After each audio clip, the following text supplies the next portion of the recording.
Fala galera, tudo bem? Aqui é o professor Thiago trazendo mais uma dica de matemática para vocês. E aí a gente vai aqui ter a seguinte dica de hoje. O que é o passar para o outro lado, né? Porque aí o professor ele fala assim, você pega isso e passa para o outro lado, às vezes passa somando, às vezes passa subtraindo, multiplicando, dividindo, você nunca sabe o que fazer. Então, aqui a gente vai trabalhar para chegar a esse resultado com um conceito bem simples, que é o conceito do elemento simétrico, tá? Elemento simétrico e, por consequência, o elemento neutro. Tudo bem? Então vamos lá. Vamos dizer que você tenha, no caso, uma soma, tá? Aí você tem aqui um A somando algum valor K qualquer, tá? Eu tenho que, se eu quero encontrar o elemento simétrico, eu tenho que pegar um valor que, quando eu somar a, o valor dessa soma seja zero. Por que zero? Porque zero é o elemento neutro aditivo, né? Como está escrito aqui.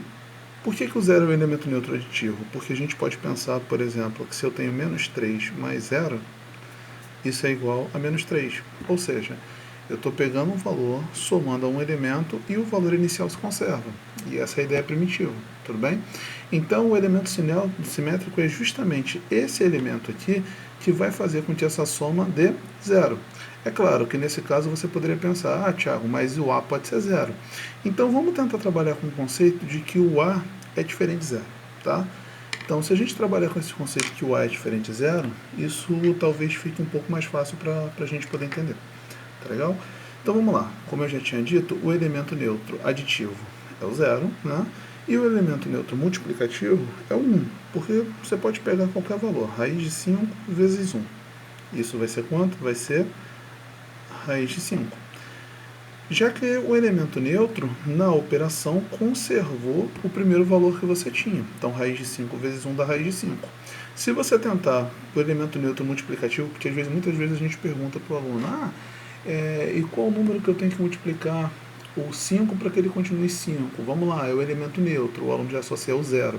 Mas no multiplicativo você vai ver que isso não dá certo, porque se eu pegar 3 vezes 0, isso vai dar 0. Então a gente pode até dizer e chamar, o zero, no caso da multiplicação, de um elemento absorvente. Por quê? Ele pega o valor que está à esquerda e absorve para o valor dele. Então fica 3 vezes 0 igual a 0. Então a gente viu que o elemento neutro multiplicativo, na verdade, é o 1. Tá? Então, isso aí fica só uma forma aqui mais...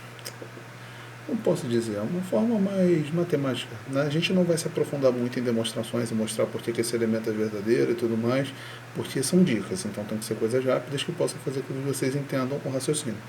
Então vamos dizer que aqui eu tenho o A mais um A inverso. Tá? A gente pode pegar isso aqui e colocar como uma notação do elemento simétrico.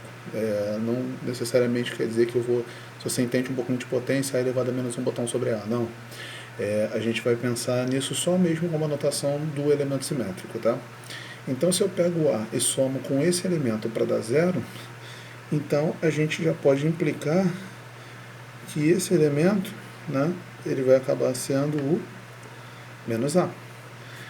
Porque é fato que se eu tiver aqui A menos A, isso aqui vai ser igual a zero. E o elemento simétrico aditivo a gente vai dar o nome de oposto.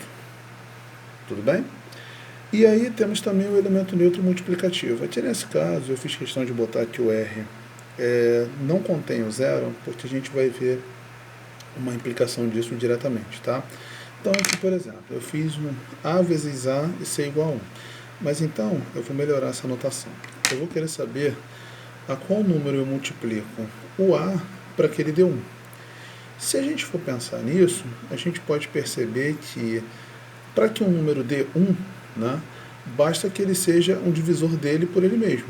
Então, por exemplo, se eu faço 3 dividido por 3, isso é igual a 1. Se eu faço 9 dividido por 9, isso vai ser igual a 1.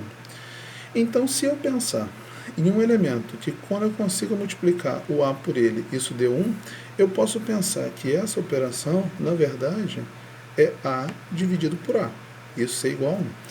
Tiago, mas A igual a A vai ser igual a 1? Vai, porque eu garanti aqui, tirando o zero do conjunto reais, que isso não vai ficar 0 sobre 0. Então essa divisão vai dar 1. Só que se a gente pode analisar e ver que A sobre A também pode ser escrito da forma A vezes 1 sobre A. Não é verdade? E isso ser igual a 1. Só que agora quem ocupa essa posição aqui de 1 sobre A? Quem ocupa essa posição de 1 sobre A era justamente aquele elemento A elevado a menos 1 que a gente queria, que é o A. Então, esse aqui é a notação para o elemento simétrico multiplicativo nesse caso. E aqui a gente tem um inverso do número, tudo bem? Então, o inverso de A é 1 sobre A, porque eu estou falando do caráter multiplicativo. Isso faz com que a gente possa entender melhor o que acontece quando a gente resolve algumas equações dessa, né? Vamos lá, 3 mais 7 igual a 10. Aí o que o professor já falaria para você? Então você pega o 7 e passa para o outro lado subtraindo. Mas por que você pode passar? Porque graças à condição do elemento simétrico aditivo, o oposto, eu posso pensar que isso daqui, na verdade, é 3x mais 7 menos 7. 7 com menos 7 vai para o elemento neutro aditivo, que é o 0. Só que na matemática eu não posso fazer uma operação apenas de um lado, porque eu vou desequilibrar essa igualdade. Então, já que eu não quero desequilibrar essa igualdade, se eu tirei 7 unidades desse lado, eu também vou tirar 7 unidades desse lado. Então eu sei que a soma desses dois elementos vai dar 0.